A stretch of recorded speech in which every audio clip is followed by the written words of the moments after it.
It wasn't just about what Adam Silver said it was about what the WNBA was willing to do next. And as the microphones cut off, whispers started spreading across the arena that the players were preparing something even more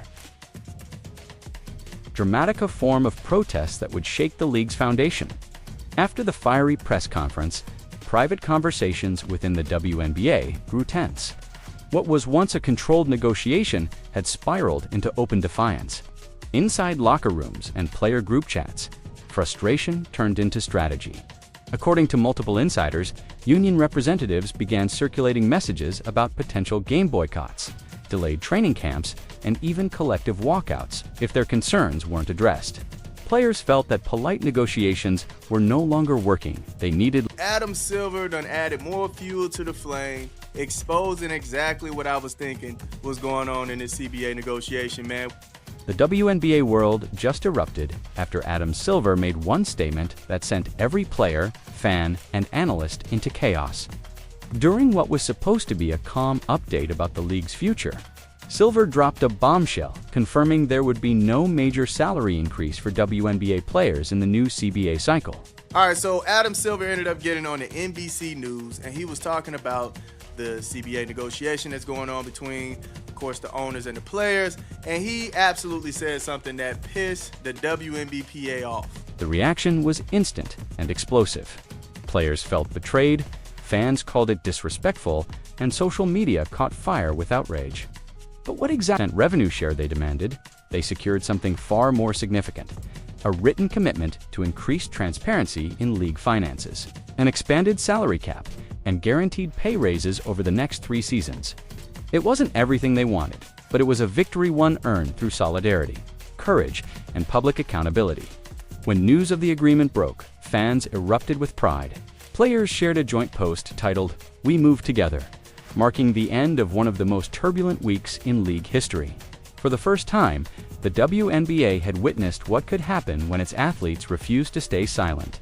Adam Silver might have survived the storm, but the message was clear: the power balance had shifted. The players had proved. Exactly did Silver say, and why did it hit such a nerve? Let's break down the moment that ignited the league overnight. Should they be getting a larger share of the revenue in the WNBA? Yes. I mean, I think share isn't the right way to look at it because there's so much more revenue in the NBA. I think you should look at it in absolute numbers in terms of what they're making, and they are going to get a big increase in this cycle of collective bargaining, and they deserve it.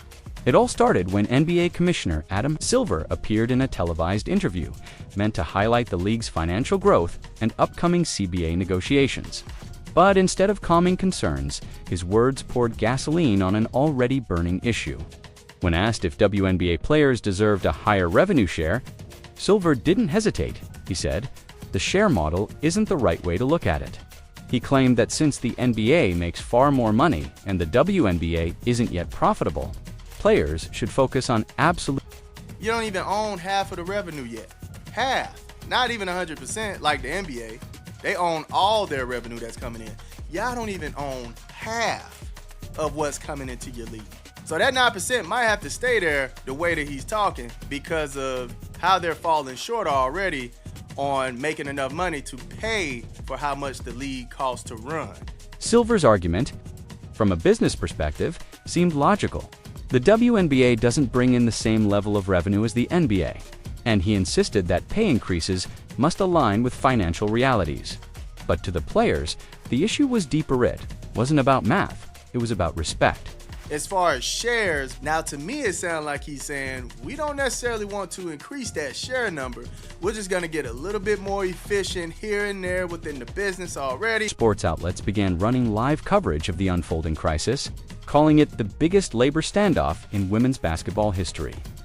Adam Silver, once calm and composed, was now under relentless scrutiny. Every word he'd said about profitability and absolute numbers was being replayed across television screens as a symbol of how disconnected leadership had become from the athletes driving the league's success. Behind closed doors, owners panicked. Emails leaked, showing that several franchises were quietly urging Silver and Kathy Engelbert to find a compromise before the season opener. The last thing anyone wanted was an empty arena and a televised boycott that could permanently damage the league's reputation. In response, Silver called for an emergency meeting with the WNBP, at this time without cameras or PR filters. The tone was very different. He reportedly told players, "You've made your point. Let's find a path forward."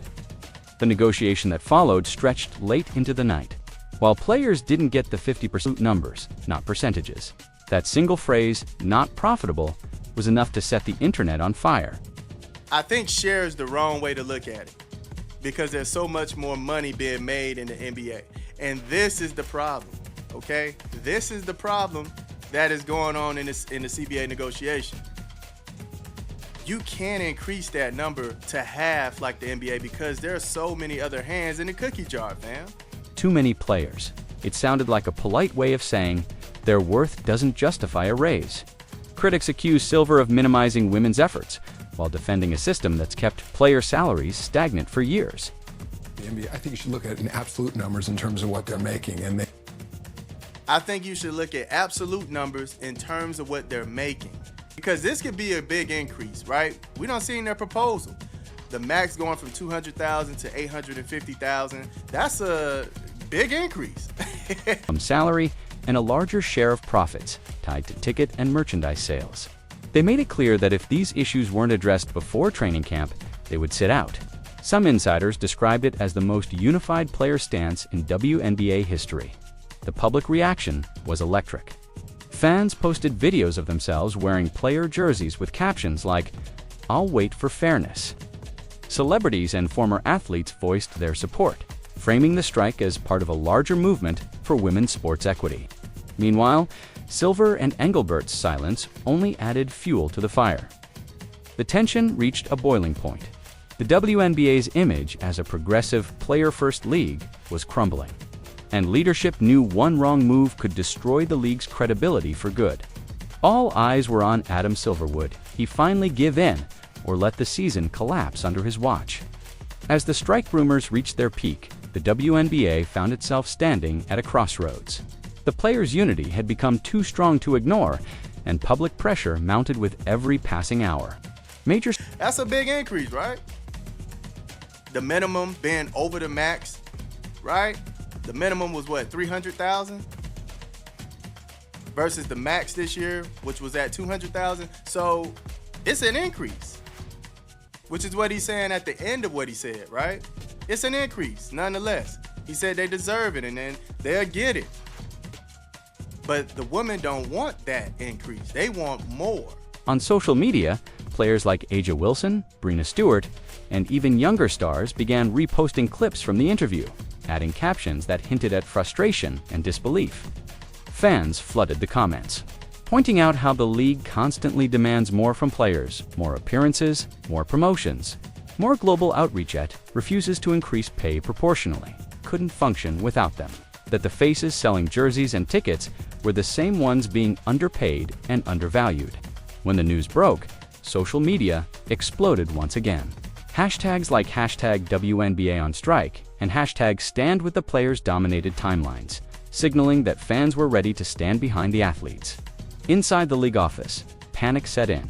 Executives realized that a strike could devastate an already fragile business model. Networks that had just begun to renew broadcast deals threatened to pull back funding if the season was delayed. Sponsors started reevaluating contracts, and team owners quietly called for an emergency summit to prevent disaster. But the players held firm. They weren't bluffing this time, they wanted guarantees, not promises. Leaders within the WNBPA began drafting a list of demands: transparency on revenue reports, a higher minimum millions. Were asking for fairness. The message was powerful. It wasn't a demand born out of greed, but out of principle. The crowd applauded, and even the reporters seemed caught off guard by how raw and honest the players had become behind the scenes. However, WNBA officials were scrambling. The league's PR team issued a statement hours later, claiming that Silver's comments were taken out of context. But that explanation did little to calm the storm. The players had already shifted the narrative. This was no longer about misunderstanding, it was about a pattern.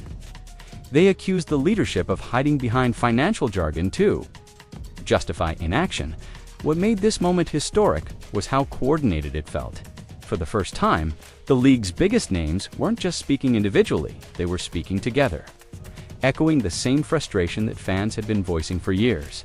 The press conference changed the tone of the conversation completely. Seats and years of frustration bottled up. They showed how league revenues had grown, how attendance had surged, and how the arrival of stars like Caitlin Clark had elevated the WNBA's global profile. Yet, despite all that growth, salaries barely moved. One player reportedly told Silver, "You can't sell out arenas off our names and then say we're not profitable." According to sources, the tension was palpable. Silver maintained his stance, arguing that long-term stability mattered more than quick financial changes. But that explanation didn't sit well. The players saw it as another corporate excuse to delay progress. After the meeting, the players released a unified statement. "We came to the table in good faith. We left disappointed but not defeated." That line exploded online. Within hours, journalists framed it as a direct challenge to Silver's leadership and the NBA's involvement in women's basketball. Fans began calling for Silver to step down from influencing WNBA operations, arguing that his approach treated the league as a side project rather than maybe make some cuts, right? Get more efficient within the business, and then that money we're going to give to the players to help their salaries increase and things of that nature. Many felt that his comments reinforced the very imbalance they've been fighting to change. The tension was immediate and visible. Within hours, the WNBA posted a cryptic message on Instagram saying, "Don't want to share, Adam Silver," signaling open defiance. What was supposed to be a technical explanation turned into a cultural flashpoint, dividing opinions across sports media. And this was only the beginning. The real explosion was still to come. I don't know, man. We might not see a 2026 season because the women do not want to budge. Than an equal entity. For the first time, public opinion began to turn sharply against him. Even NBA players, including a few high-profile names, hinted their support for the women. The divide between leadership and players had never been more visible. Silver's attempt to assert control had backfired spectacularly. What was supposed to be a closed door negotiation had become a national debate. And with tempers rising and the season approaching, whispers of an organized player boycott started to sound more like a promise than a threat.